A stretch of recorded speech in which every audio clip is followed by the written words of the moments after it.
Evangelho do Senhor Jesus, segundo escreveu Mateus, capítulo de número 14. Saindo Jesus viu uma grande multidão e, possuído de grande compaixão para com ela, curou seus enfermos. Chegada a tarde, os seus discípulos aproximaram-se dele dizendo: o lugar é deserto e a hora já é avançada. Despede a multidão para que eles possam ir pelas aldeias e comprem comida para si. Jesus, porém, lhes disse: não é preciso que se retirem, dai-lhes vós mesmos de comer. E então eles disseram: Senhor, nós não temos aqui senão apenas 5 pães e 2 peixes. E disse-lhe ele: tragam aqui. Tendo mandado que a multidão se assentasse sobre a relva, tomando os 5 pães e os 2 peixes, e erguendo os olhos ao céu, os abençoou. Depois, tendo partido os pães, deu-os aos discípulos e os discípulos à multidão. Todos comeram, diga, todos comeram. Todos comeram e se saciaram, e levantaram dos pedaços que sobraram 12 cestos cheios. E os que comeram foram cerca de 5.000 homens, além de mulheres e crianças. Diga amém por essa palavra. Aleluia. Esse dia foi sem dúvida um dos dias mais difíceis para Jesus. É um dos raros episódios no texto sagrado em que ele manifesta o desejo de ficar sozinho, mas não só por necessidade de orar e de falar com Deus, mas movido por uma tristeza. E como é que a gente sabe disso? Do versículo 13 para cima do capítulo 14, chegando em casa você pode debruçar melhor sobre o texto. Inclusive eu te aconselho que você faça isso. E ali você vai perceber qual é o contexto que Jesus está inserido para logo depois, neste mesmo capítulo, realizar um dos milagres mais conhecidos do Novo Testamento, que foi a multiplicação dos pães e dos peixes. Qual é o contexto, Camila? Ocorre que João Batista, primo e amigo de Jesus, já estava preso. E ele agora vai ser assassinado, né? Vai morrer. Sua cabeça será cortada, ele será degolado. Na verdade, ele já foi nessa ocasião degolado. E o seu corpo já havia sido sepultado.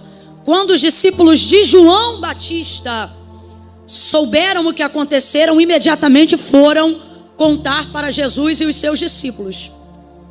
Jesus já sabia que isso ia acontecer, mas a sua condição humana não privava ele dos sofrimentos de tal condição.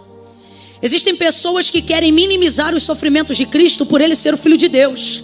Mas é justamente ao contrário. Muito provavelmente aquilo que eu e você soframos hoje como pecador, para ele deveria ser muito maior até. Por quê? Porque uma coisa é você sofrer por sua própria conta e risco. Do que se queixa o homem, diz a palavra? Das suas próprias concupiscências. A maioria das nossas reclamações tem a ver com as nossas próprias procrastinações, defeitos, delitos e pecados. Agora, que pecado tinha o Filho do Deus vivo? Então é muito mais difícil você pagar por coisas que você nunca deveu. Então, Jesus na sua humanidade, ele vai viver ela na sua totalidade. Ele vai sofrer como qualquer homem de dores. E eu gosto de frisar isso, porque eu acho absurdo que alguém seja tentado a imaginar que qualquer sofrimento de Jesus tenha sido menor por ser filho de Deus. Isso é um erro grave. Grave. Isso minimiza a obra de Cristo e limita o maior exemplo que ele deu ao mundo. Então, jamais ouse dar vazão a pensamentos que colocam Jesus numa condição aonde para ele não dói tanto. Afinal, ele é o Filho de Deus. Com ele não machucava tanto. Afinal, ele é o Filho de Deus. Isso é um absurdo. Repreenda seus pensamentos. Jesus vai sofrer mais do que muitos homens sofreram, acima do que todos os homens sofreram. E o fato de ser Filho de Deus não lhe dava uma garantia gratuita de que ele conquistaria tudo o que havia sido prometido a ele. Se você for ler as cartas de Paulo, à medida que elas mencionam a obra de Cristo, não só no Calvário, mas aquilo que ele fez enquanto o seu corpo estava sepultado, enquanto o seu corpo estava na sepultura, vai mostrar que tudo que ele tem, tudo que ele é e tudo que ele não tem, não é e se tornou quem é, porque ele foi dado, mas porque ele conquistou. O texto diz que tudo que ele recebeu e o nome que lhe foi dado, acima de todo nome, não foi recebido gratuitamente por hereditariedade de ser filho de Deus. Mas o texto diz categoricamente que ele sofreu, sujeito às mesmas paixões, padeceu, moído pelas nossas transgressões. O castigo que nos traz a paz estava sobre ele, e pelas suas pisaduras nós fomos sarados. Enquanto Jesus é assunto aos céus, no livro de Atos dos Apóstolos, capítulo de número 1, ele vai viver uma realidade de autoridade que alguém só pode adquirir sob efeito de conquista. Camila, eu não estou entendendo, vai entender agora. A autoridade que você deseja receber de Deus depende do quão ávido você está a conquistar territórios espirituais, conhecimento, unção, dons e talentos. As pessoas têm a ideia de que se umas são mais abençoadas do que a outra, é porque elas tiveram mais sorte na vida. Irmão, a autoridade não tem a ver com sorte. A autoridade tem a ver com sede. A autoridade tem a ver com disposição. Nunca pense que alguém é mais ungido, que alguém é mais consagrado, que alguém está mais capacitado, porque Deus derramou mais óleo sobre a cabeça dele, porque tal óleo é depositado pela graça, mas não é feito de maneira gratuita. A palavra de Deus na minha vida e na sua, ela precisa ter coerência com aquilo que Deus me garantiu nas regiões celestiais. Camila, eu não entendi, vai entender. Quer mais, ora mais. Quer fazer mais, se entregue mais. O reino de Deus não é tomado por osmose. Não adianta você vir no culto, prestar atenção, mas não praticar, não reagir, não se envolver, não entrar. Reino de Deus não se adquire por osmose. Poder de Deus não se toma posse por osmose. Mas a palavra de Deus diz que desde os dias de João Batista, uma régua é estabelecida. E qual é a régua? A partir de hoje faz-se guerra para entrar no reino do céu, do qual é tomado a força. Levanta a mão direita comigo e diga: força! Diga: força! Força. Não confunda. Não tem a ver com o meu timbre de voz, nem com o seu. Camila, eu não sou de demonstrar. Não, meu irmão, demonstração de força não tem nada a ver com o fato de ser forte. Ok? Tem irmãzinha aí caladinha, mas é um moedor na oração. Esquece, ela é forte. Então, tudo que Jesus tem para sempre foi e conquistou através do seu ministério aqui na terra para permanecer, lhe foi conquistado. O texto diz que depois da sua morte e ressurreição, ele vai subindo e ele despoja, retira da mão do governo das regiões espirituais, principados, dominadores dos ares. Enquanto ele sobe, ele some diante dessas nuvens, e acima delas se cumpre o salmo de Davi: levantai, ó portas, as vossas cabeças, levantai, ó entradas eternas, para que entre o Rei da Glória. Quem é este o Rei da Glória? O Senhor poderoso na batalha, ele é. Ei, guarda aí, ó, o salmo messiânico: Senhor poderoso na batalha. Então não é de graça. E aí a gente vê o cumprimento do salmo na assunção de Jesus Cristo. O texto diz que enquanto ele sobe, ele despoja, debaixo da autoridade que foi lhe dada por direito, não de graça, mas por direito. Nome sobre todo nome, vai ele subindo.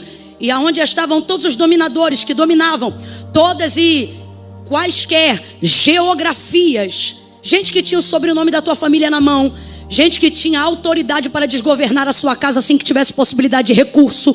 Tudo isso estava na mão dos dominadores. Gente que tinha poder para destruir, para abater. Gente não, demônios. Jesus vai subindo e vai catando da mão de todo mundo. Mais do que isso, em razão da autoridade que ele entregue, eles começam a depositar e a devolver para ele. E é nesse momento que é tragada, é nesse momento que nós temos vitória no nome dele. Aleluia! Aleluia! Meu Deus!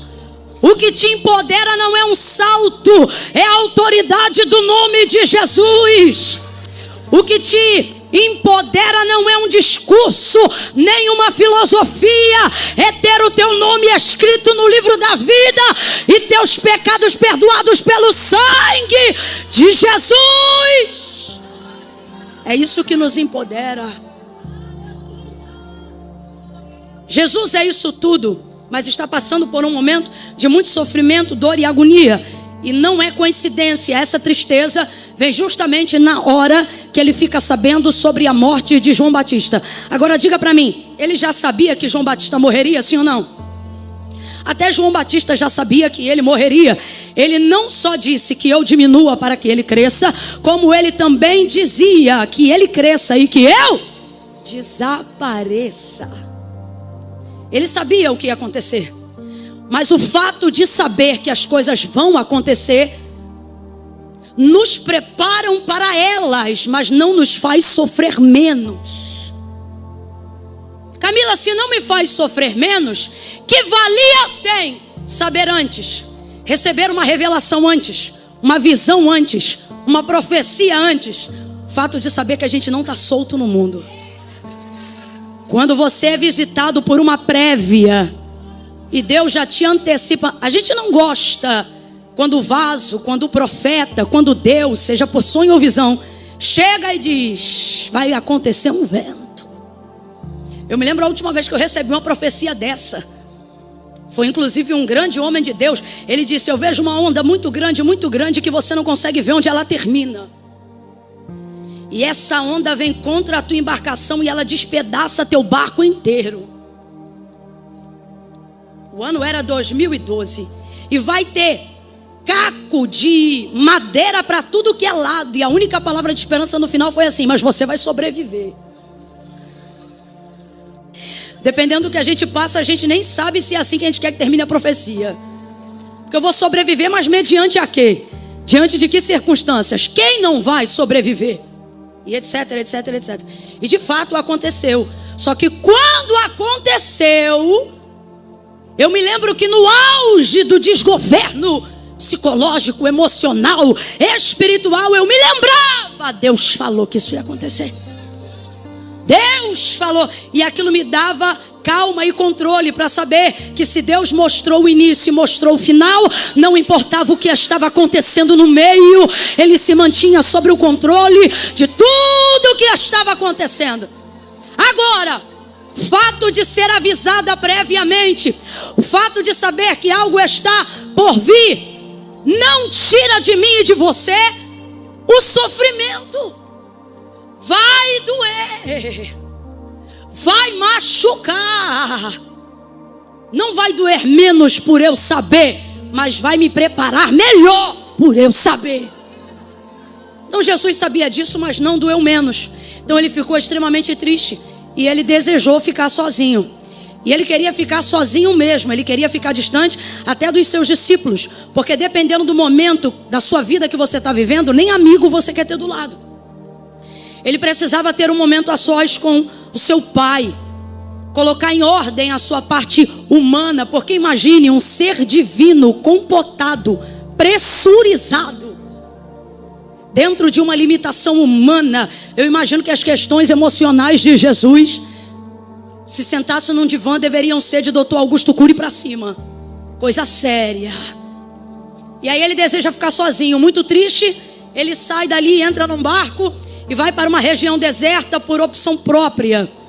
E os discípulos vão com ele. Ele pretende chegar nessa região deserta, ir para o monte orar e despedir os discípulos. Tanto é que é o que ele faz depois que ele consegue ficar sozinho. Ele vai para uma região, sobe a montanha, ora, os discípulos querem ficar com ele, isso jamais no final do texto, e Jesus os dispensa dizendo, podem ir e eu encontro vocês depois. Porque o desejo de Jesus era ficar? Bora lá, o desejo de Jesus era ficar? Ele precisava ficar? Ele queria ficar? Você quer ficar sozinha também? Porque está uma preguiça tão grande para responder. Vamos lá, ele queria ficar? O desejo dele era estar sozinho. Pegou o barco e foi. Só que o pessoal que acompanhava ele de longe, a multidão, ávida por cura, milagre, palavra, todo mundo quer ter de Jesus um pouquinho, começou a acompanhar ele. E ele se moveu de compaixão, porque ele estava de barco. Mas essa galera, para conseguir chegar do outro lado onde ele chegou, caminhava praticamente 14 quilômetros a pé. Então quando ele chega na beira do lago para poder descer e ficar sozinho, nós temos uma multidão de mais de 5.000 pessoas ao redor daquela praia, seca, cansada, esperando a oportunidade que ele fizesse ou falasse alguma coisa. Mas você lembra qual era o contexto? Ele queria ficar e ele estava triste ou alegre? Triste. E por estar triste, queria organizar as ideias. Eu quero que você grave isso nessa noite. E ele queria ficar. Porque tem uma característica humana em Jesus, que mesmo sendo filho de Deus, permeia toda a nossa humanidade. Qual, Camila? Quando eu não avalio que eu estou bem para mim, também considero que eu não esteja bem para você. Então, se eu não estiver bem, eu não quero pregar. Se eu não estiver bem, eu não quero orar. Se eu não estiver bem, eu não quero liderar o departamento. Se eu não estiver bem, eu não quero pastorear. Se eu não estiver bem, eu não quero cantar. Se eu não estiver bem, eu não vou na oração hoje. Se eu não estiver bem, não me insira em nenhum contexto onde eu tenha que executar alguma coisa. Porque eu não estou bem, eu quero ficar. Mas parece que Jesus faz a gente entender através da vida dele justamente ao contrário. É nesse momento que ele aumenta a demanda. E é nesse momento que você vai entrando comigo. Isso. E você eu já conheço. Eu te pego por esse cabelo, você sabe. Tá vendo aí?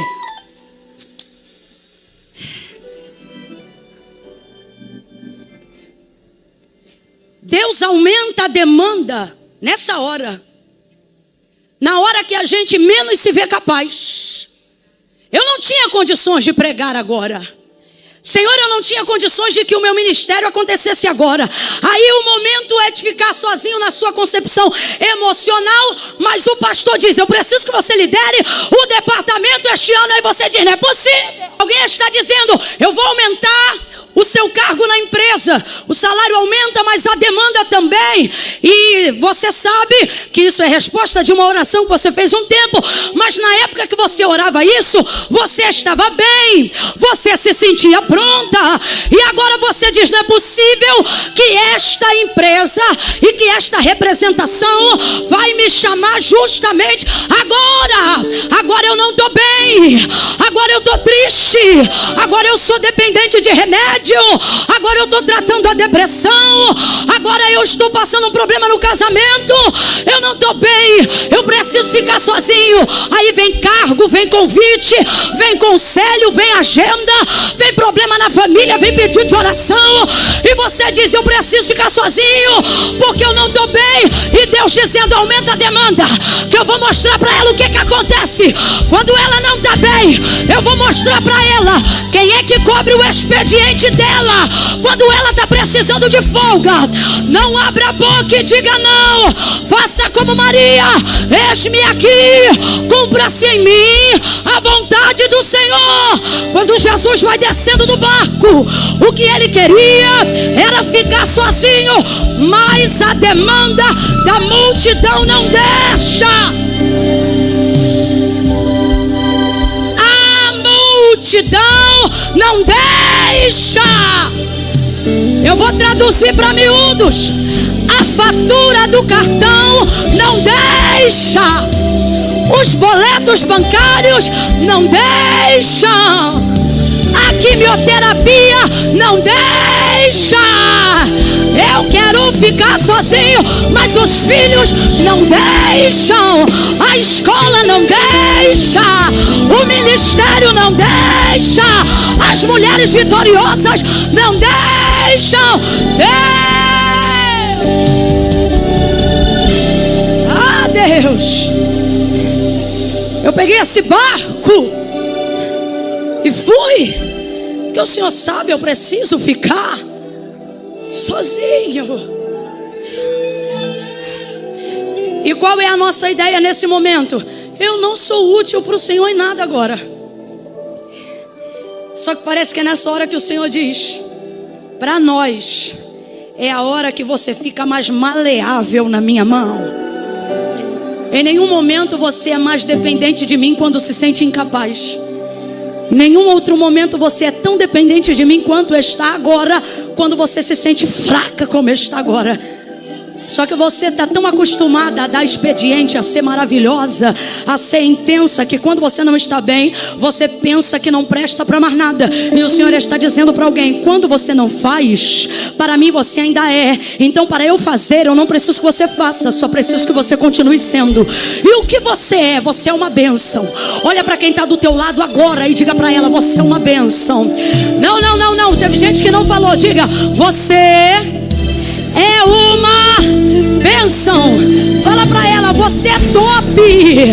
Você é crente.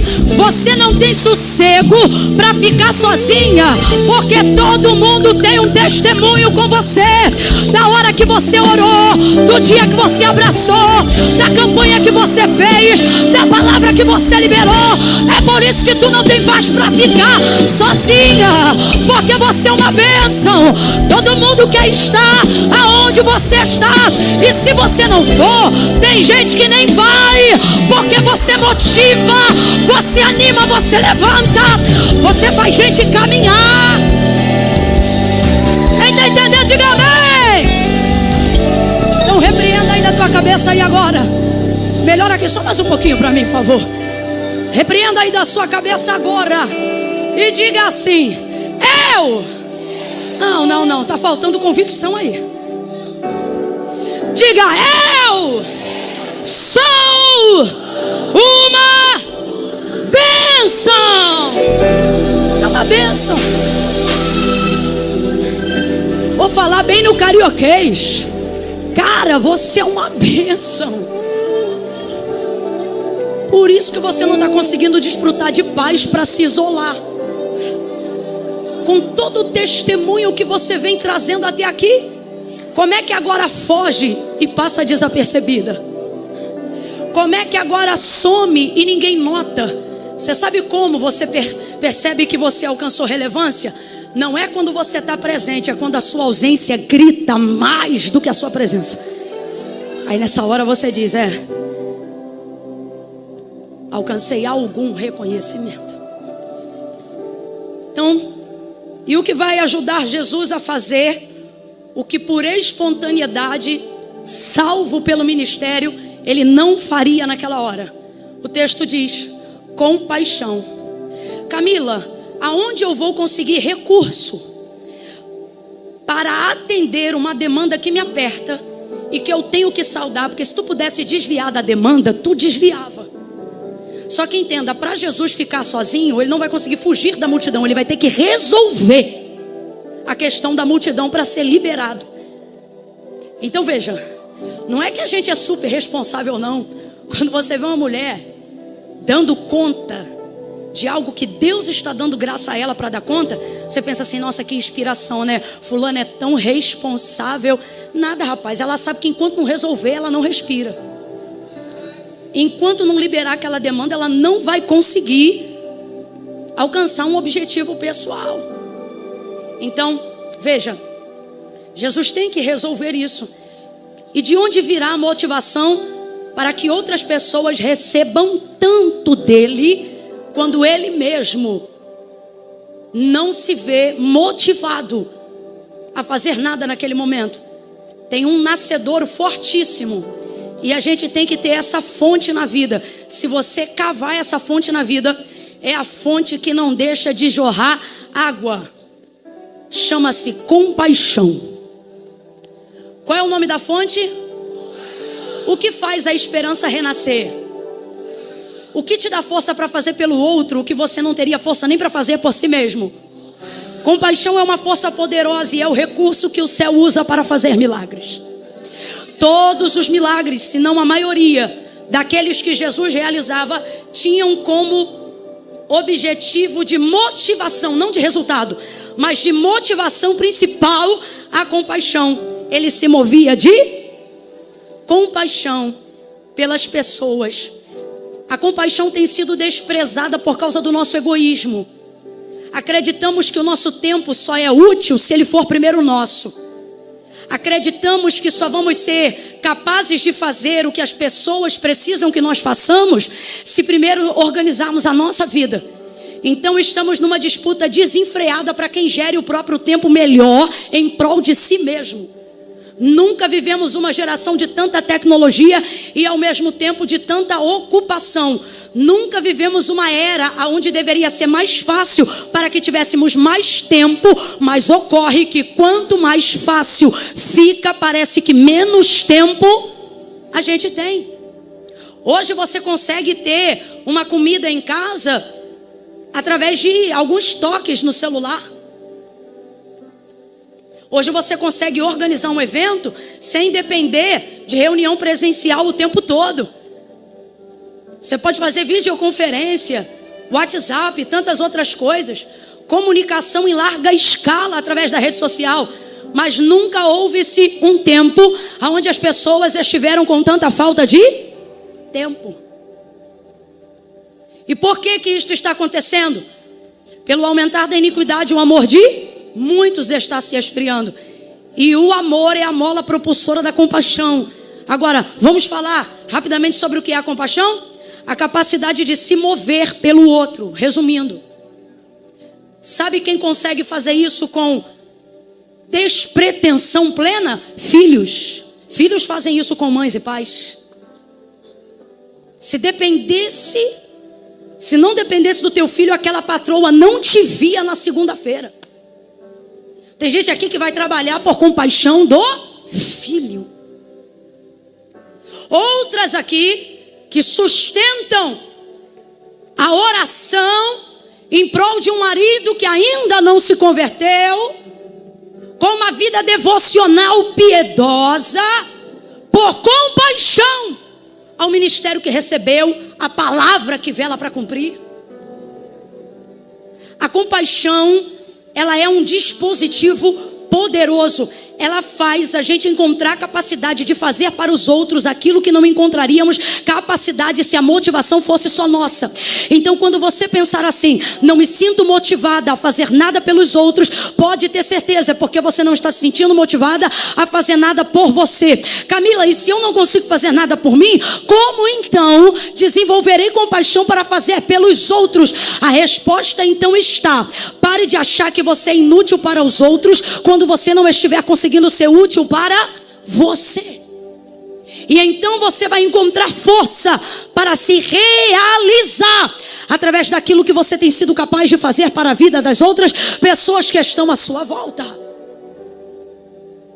Jesus desce do barco com muita compaixão, porque eles tinham fome e haviam caminhado muito. Então ele pensa, talvez naquele momento, humanamente falando, que não teria recurso próprio para oferecer àquelas pessoas. Mas ele é o Filho de Deus e tem toda a fé que move o mundo. Então ele desce e começa a operar milagres e a pregar a sua palavra. E por compaixão naquele dia ele cura a todos. Todos. Não é sempre que ele cura a todos. Normalmente ele cura a muitos. Mas naquele dia ele curou todos. Ah, não. Tem algo aqui que a gente não pode perder. Por isso eu vou repetir. Normalmente ele curava muitos, mas não curava todos. Mas neste dia não curou a muitos, curou uma plenitude, uma totalidade se esconde atrás da nossa fraqueza. uma plenitude e uma totalidade se esconde atrás da nossa tristeza. Deus está dizendo pra gente: quando você está triste, deprimida, não significa que você não é capaz. É justamente nessa hora que eu tenho a oportunidade de te mostrar que eu sou. Houveram dias mais alegres, houveram dias de maior disposição, e neste dia Ele curava a muitos. Completa para mim, por favor. Nos dias em que Ele estava bem, nos dias das grandes cruzadas, Ele curava a... Pode olhar em casa depois. Ele curava a... Mas esse texto é raro, porque em um dos seus piores dias, antes do Getsemane, que foi o pior dia, neste dia Ele não cura muitos. Neste dia Ele cura todos os enfermos que estavam lá. Pegue a mão dessa mulher aí agora, vai. Segure a mão dela, segure a mão dela, segure a mão dela, sacode ela e diga assim: da fraqueza, Deus tira a força. Da tristeza Ele traz plenitude. Essa compaixão que você vai ver Deus metendo a mão onde você não tem força, metendo a mão onde você não alcança e trazendo totalidade. Grite comigo: plenitude, plenitude.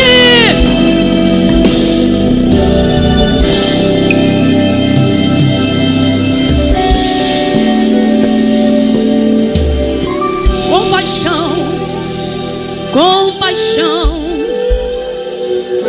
compaixão.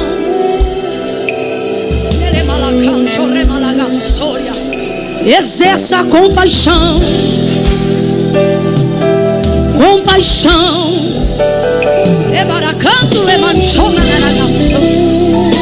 Compaixão. Vai triste, mas não deixe de ir. Faça o que tiver que fazer, como o que você puder fazer, mas não deixe de fazer, não deixe de fazer. Tenha compaixão, tenha compaixão, tenha compaixão, compaixão, tenha compaixão do seu irmão. Tem gente que está em situação mais difícil do que você, mas se você se compadecer, Deus vai realizar você. Deus vai realizar você. Quem se compadece do próximo é realizado em Deus. Compaixão, compaixão, compaixão, compaixão, compaixão. Tenha compaixão.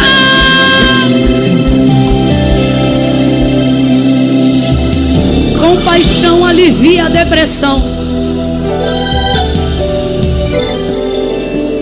Compaixão diminui a tensão.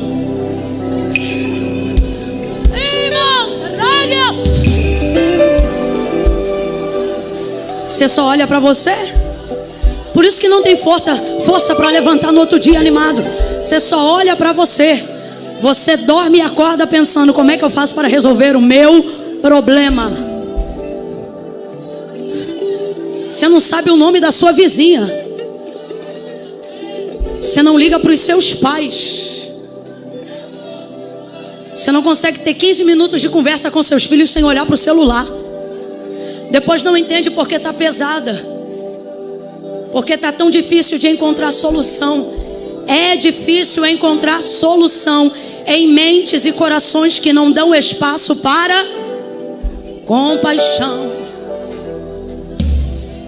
Compaixão. Revise a sua compaixão e Deus vai revisar suas causas, vai revisar suas dores. Por compaixão Ele cura a todos. Prega a palavra a muitos. E aí Ele acaba aquela obra. E quando Ele acaba aquela obra, as pessoas estão famintas. E Ele está cansado. E os discípulos chamam Ele e dizem: mestre, despede logo eles, porque a hora já está avançada, daqui a pouco eles não vão encontrar nada o que comer pelo caminho. E aí Jesus vai dizer: não precisa mandar eles embora. Mas é que a gente não tem aqui. O que vocês têm? Não, o que a gente tem aqui não dá para a gente, não. O que fará para eles? Tudo o que temos aqui são apenas 5 pães e 2 peixes. Mas o que é isso para tanta gente? Eu percebo que os discípulos não têm a mesma compaixão que Jesus tem. Agora veja como a falta de compaixão nos priva de viver milagres. Jesus disse que com 5 pães e 2 peixes não precisava mandar eles embora, mas isso não entra na cabeça deles. Não entra na cabeça deles. Tanto é que um deles oferece o que tem, mas ele mesmo se envergonha de oferecer o que tem. Ele diz assim: mas que é isto para tanta gente? Ou seja, ofereceu, mas ficou constrangido de ter oferecido o que ofereceu.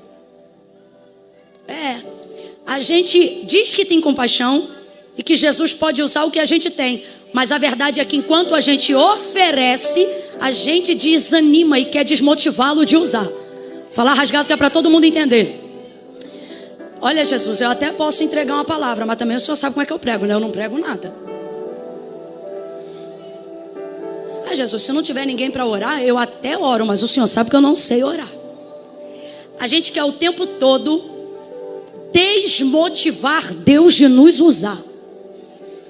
A gente foi tão hostilizado ao longo da nossa vida, tantas pessoas dizendo que o que tínhamos não servia, que era tão pouco, que a verdade é que quando estamos diante de uma grande revelação de exercício de multiplicação, vemos os rótulos do passado impregnados na nossa cabeça. Então a gente já oferece, mas já oferece tentando convencer ele a não aceitar. É como se fosse assim: Deus, eu estou disponível, mas chama outro. Eu sei que tu usa quem quer, mas o senhor sabe que eu não sei falar direito. Então a gente entrega, mas quer tirar. E Deus me trouxe aqui para dizer algo muito simples, mas muito verdadeiro para as mulheres. Deus está dizendo para nós aqui nessa noite: você não vai conseguir me convencer de que o que você tem não serve para mim. Se você não gravou nada do que eu ministrei, mas se gravar isso te salva. Eu vou repetir: Jesus está te olhando hoje aqui, desde a primeira no altar até as últimas fileiras. Você que está sentado em casa, Jesus me trouxe aqui e Ele está dizendo: você não vai conseguir me convencer de que o que você tem não serve para mim. Você não vai me convencer de que o que você tem não serve para mim. Camila, mas o que eu tenho é muito pouco. O que é isto para a demanda do reino? Jesus disse que eles falaram que era 5 pães e 2 peixes. Eu não sou de forçar profético no número, mas tem um número na Bíblia que não falar dele é não crer em uma realidade profética. E que número é esse? É o número 7. Ele está desde o princípio. Então raciocina comigo: eles têm 5 pães e 2 peixes. Isso totaliza quantos itens? Quantos itens? Chamamos o 7 de número da perfeição. Sabe por que ele é o número da perfeição? Ele não é o número da plenitude. O número da plenitude é 10. Perfeição tem a ver com suficiência. Quem já ouviu aquele ditado: se melhorar, estraga? Então perfeição não é sobre ter pouco e também não é sobre ter muito. É sobre ter exatamente aquilo que é suficiente. Aí você diz: Senhor, mas que é isto para tanta gente? E Ele diz: bota na minha mão que você vai ver que é o suficiente. Você não vai me convencer a descartar o que me ofereceu. Eu vou usar a voz que você tem, o louvor que você tem, a sabedoria sabedoria que você tem, a misericórdia que você tem, a compaixão que você tem. Alguém zombou, alguém desdenhou, mas para mim é o suficiente. O que você tem é o suficiente. E eu não vou descartar. Coloque na minha mão e observe.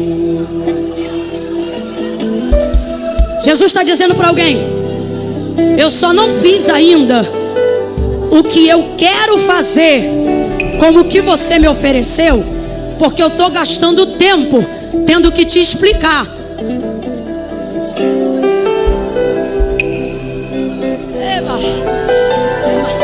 Jesus está dizendo: se você só me entregasse e calasse a boca, você já estava vendo mulheres e crianças comendo, você já estava vendo homens se fartando, você estava vendo o cesto de pão voando para tudo que é lado, unção transbordando, gente sendo curada, família sendo restaurada, teu ministério sendo erguido. Mas você usa todo o tempo para convencer Deus de que o que você tem não é o suficiente. Então Jesus diz para os discípulos aquilo que diz para nós aqui nessa noite. Ele diz: traga-me aqui.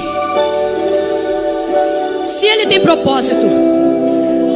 propósito em fazer algo com aquilo que eu tenho, por que ele não pega e faz?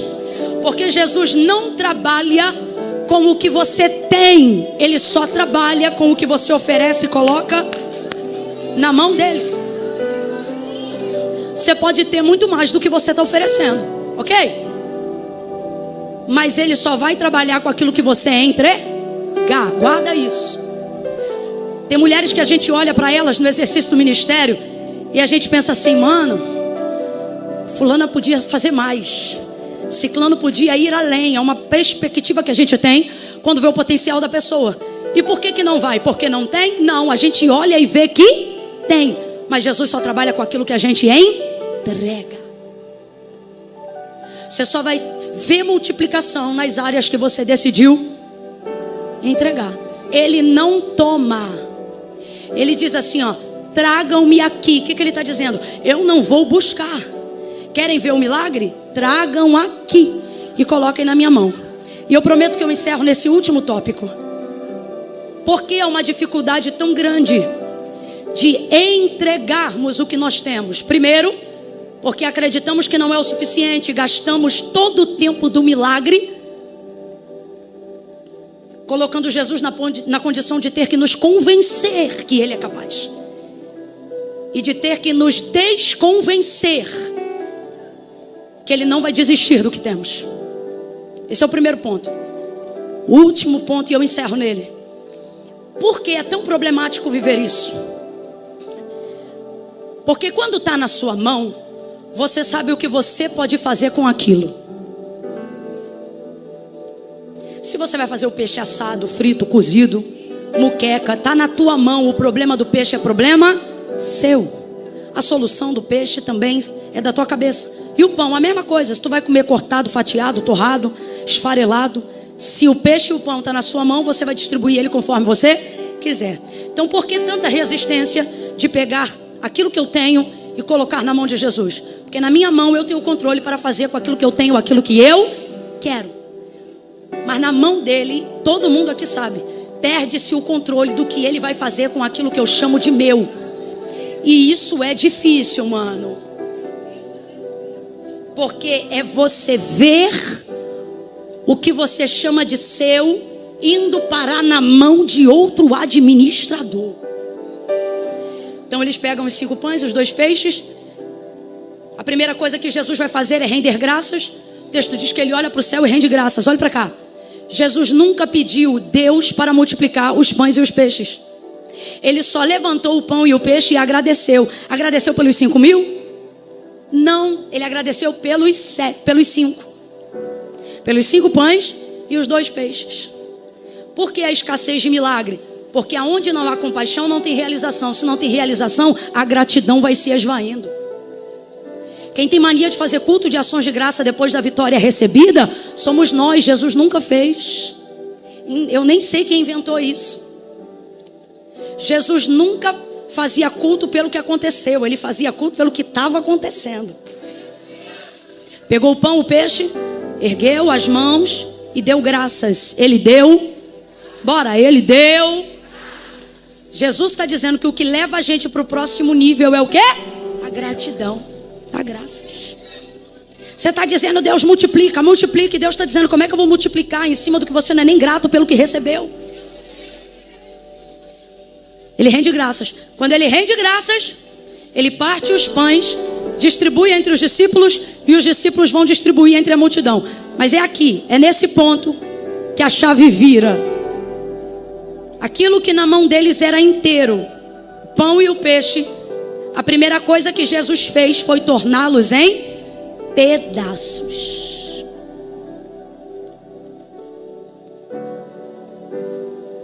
Por que não queremos entregar as coisas, as pessoas, as nossas questões na mão de Jesus?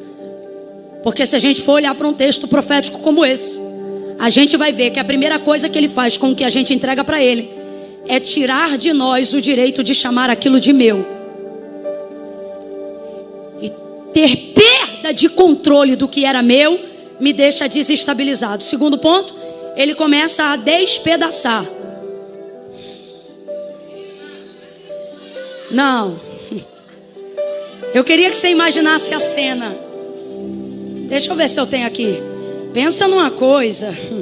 Jesus de Nazaré. Pensa que você está guardando algo com o maior zelo, porque é tudo que você. Só que o que você tem só é o suficiente para você e não abastece mais ninguém. Mas na mão de Jesus, vai multiplicar. Só que para multiplicar, você vai ter que ter coragem de ver ele.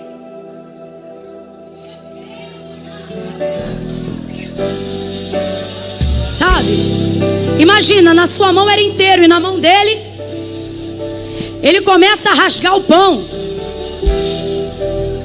e começa a distribuir. Eu imagino os discípulos olhando e pensando, na nossa mão era inteiro. Olha o que ele está fazendo com o que a gente segurou, com o que a gente cuidou, com o que a gente controlou. Tem alguém com peninha e Jesus está rasgando o pão, está pegando o que era inteiro e está tornando pedaços. Ele está dizendo, quer ver eu multiplicar? Então aguenta ver eu despedaçar. Eu vou mexer como eu quero, entrar como eu quero, separar do jeito que eu quero, distribuir da forma que eu quero. E se você aguentar esse processo, aguenta esse processo.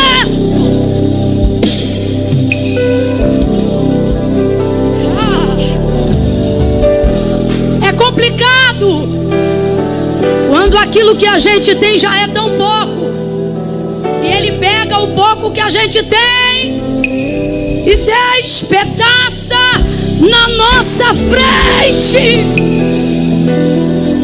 Se a gente não vigiar, a gente pega o pão da mão dele e diz, o que é que o Senhor está fazendo? Não faça isso não. Mas ele está dizendo, é desfazendo, é despedaçando que eu multiplico. Inteiro só você come, mas em pedaços come você, come teu marido, come teus filhos, come a tua família, come a tua comunidade, come a tua igreja, come o departamento que você lidera, come o teu setor de trabalho. Deixa ele tornar em pedaços. Vai doer, você vai se assustar.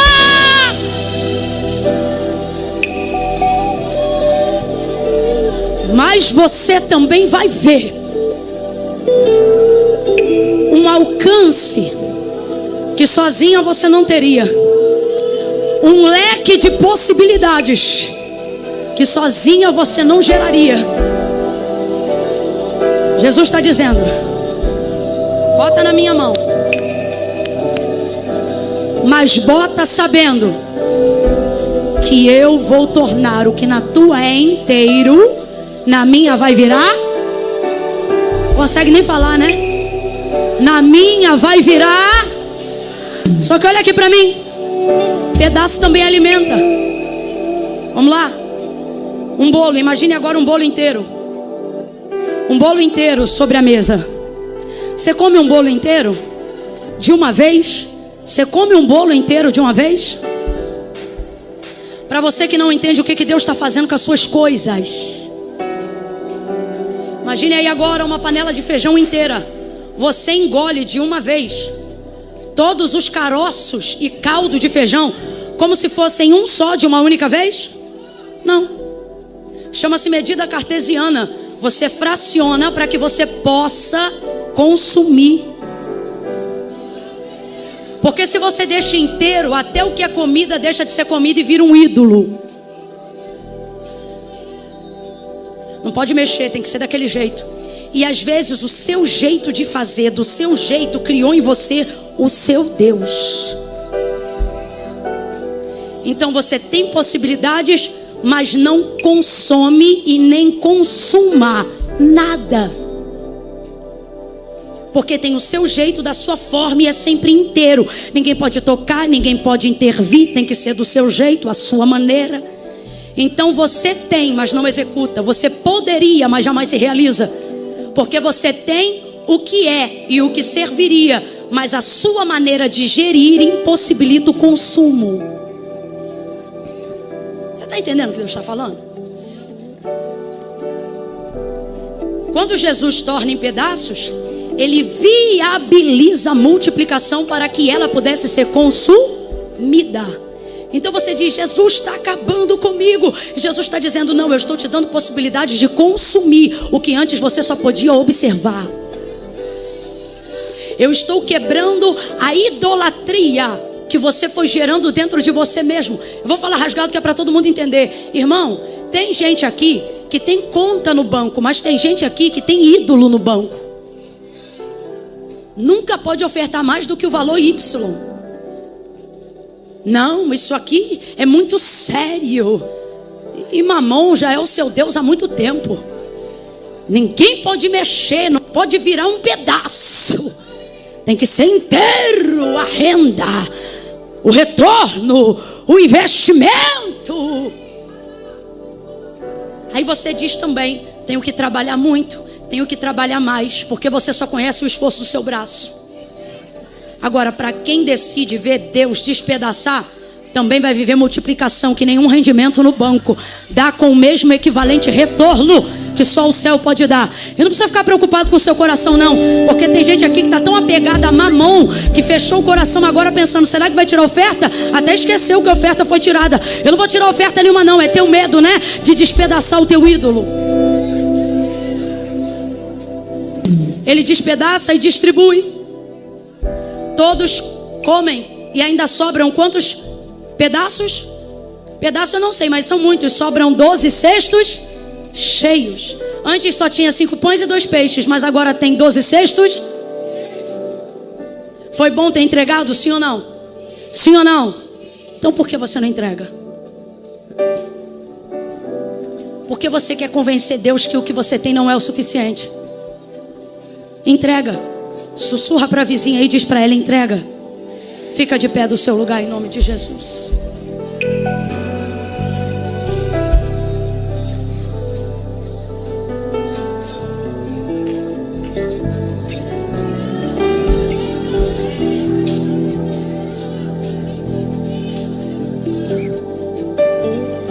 Quem é que consegue ainda dizer isso? Ainda bem que eu vi. Entrega. Não tem ninguém fazendo isso que eu vou dizer agora, então por isso eu vou falar, porque não gera constrangimento. Quando alguém falar para você ficar de pé, não vai saindo não, porque senão a impressão que dá é que você vem aqui falar de Deus, ou ouvir alguém falar de Deus. E deixa eu te falar uma coisa que pode mudar a tua vida e o teu cristianismo. Falar de Deus é uma coisa, falar com Deus. E o que muda a nossa vida não é falar de Deus, é falar com. E é o que a gente vai fazer agora. Então se você ficou aqui até agora, fique ainda mais agora. Porque tudo que foi pregado aqui não ganha vida se você falar dele, só ganha vida se você falar sobre isso com ele. Qual é a área da sua vida que você conseguiria admitir em oração nessa noite? Senhor, eu te confesso, essa parte eu não entrego, porque eu tenho medo de tu tornar ela pedaços. Eu não estou conseguindo. Eu não sei se é a tua conta no banco, eu não sei se é uma amizade, eu não sei se é um CNPJ, eu não sei se é um sonho. Só que Deus está dizendo para mim e para você: não há lugar mais seguro e mais multiplicador do que guardar ou do que entregar na mão de Deus. Eu vou te dar 1 minuto agora e o Espírito Santo vai te ajudar. Ele vai passar em revista agora seus pensamentos e ele vai te ajudar a pensar no que não tem ido para a mão de Deus, porque você segura forte na sua. Medo de perder, medo de ver Deus distribuir como Ele quer e não como você planejou. Se tem uma área assim na sua vida, peça força ao Espírito Santo agora e diga para Ele: Espírito Santo, por favor, me mostra qual é a área da minha vida que eu não estou entregando. Talvez seja a sua própria vida. Você vem à igreja, você ora, você busca a Deus, mas na hora de entregar a vida, você diz: eu não posso entregar minha vida porque ela não é boa o suficiente. Primeiro eu vou cuidar da minha vida, Jesus. Primeiro eu vou casar, primeiro eu vou parar de beber, vou parar de fumar, primeiro eu vou fazer isso, vou fazer aquilo. Aí depois que eu tiver boa para o Senhor, aí eu vou. Só que Jesus está dizendo: mas aí você não vem. E não é porque você não quer, é porque foi o próprio Jesus que disse: sem mim nada podeis fazer. Jesus não disse para ninguém: se arruma e vem. Jesus também não disse para os discípulos: vão lá comprar mais comida. Não, ele disse: traga-me aqui o que vocês têm. Porque ele tem habilidade de trabalhar com aquilo que a gente tem. Mas vir à igreja não é o suficiente. Você precisa vir e precisa entregar. Porque os discípulos estavam lá, eles tinham 5 pães e 2 peixes, mas só viveram a multiplicação em cima daquilo que eles entregaram.